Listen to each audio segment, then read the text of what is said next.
wanted man, Mr. Morgan. Maybe when your mother's finished mourning your father, I'll keep her in black, on your behalf. Arthur Morgan, who is he really? A tough, loyal man, and oddly enough, quite philosophical for a wanted outlaw. Before all of this, he had a wife named Edith and a son, Isaac. But, like many things in his life, that relationship ended tragically. I'm happy. Arthur rarely spoke of them, but the sorrow seemed to linger in his every step.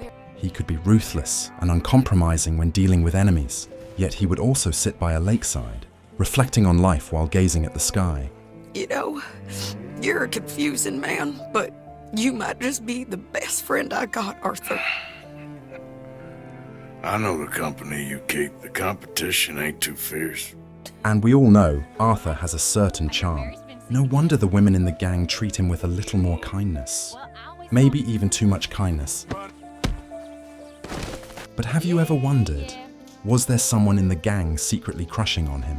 So let's unravel this mystery.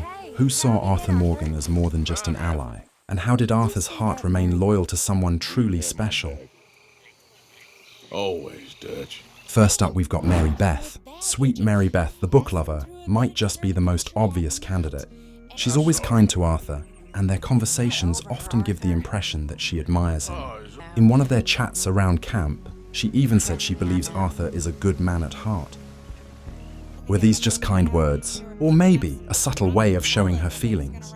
We can't say for sure, but let's be honest, who wouldn't root for Mary Beth? She's sweet, thoughtful, and seems to see something in Arthur that others often overlook. But I think about him. Me too. Now, Abigail is a complicated case. She's in a relationship with John, that much is clear.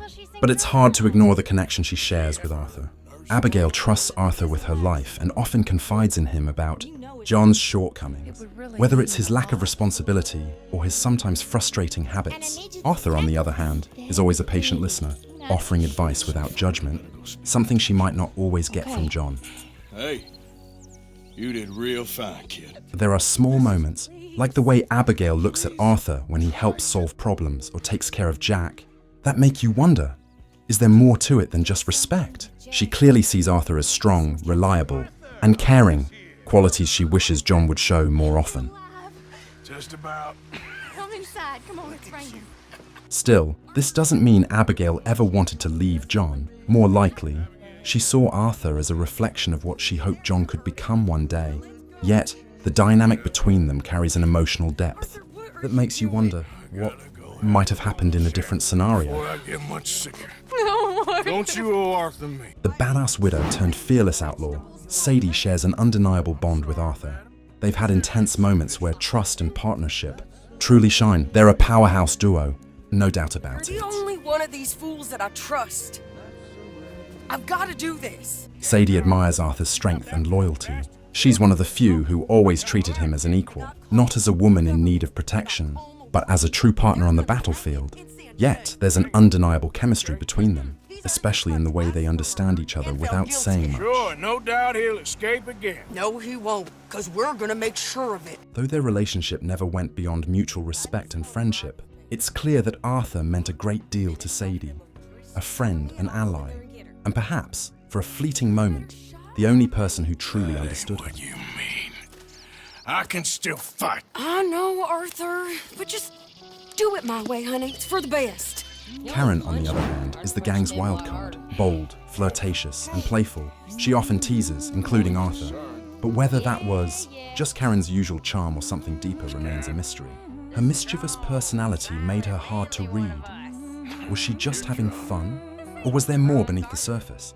Unfortunately, after Chapter 6, Karen's trail vanishes, leaving us with no answers about what became of her. When I have to be. I understand. But here's the reality. No matter how many people admired or even fell in love with Arthur, his heart belonged to only one person, Mary Linton. Hello, Arthur. The letters and memories he held onto revealed just how deeply he loved her, even though their paths could never truly align. In the end, Arthur's loyalty and love for Mary were one of the few things that truly defined him. It's a bittersweet truth, but one that makes his character all the more unforgettable.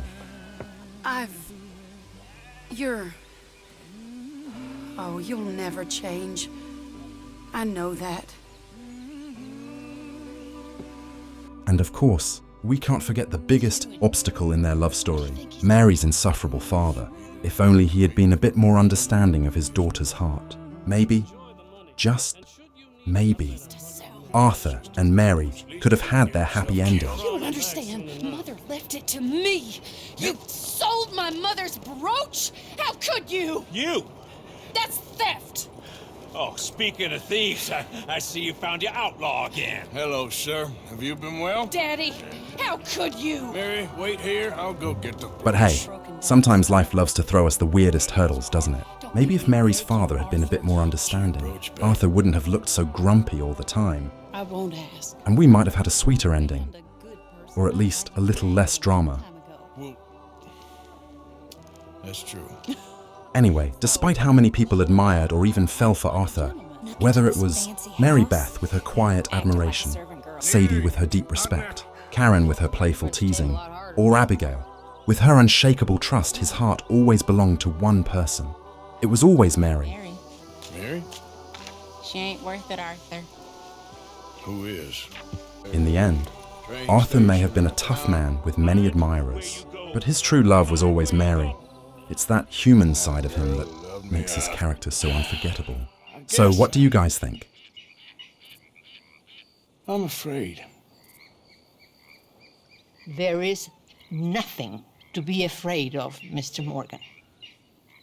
Take a gamble that love exists and do a loving act. All aboard!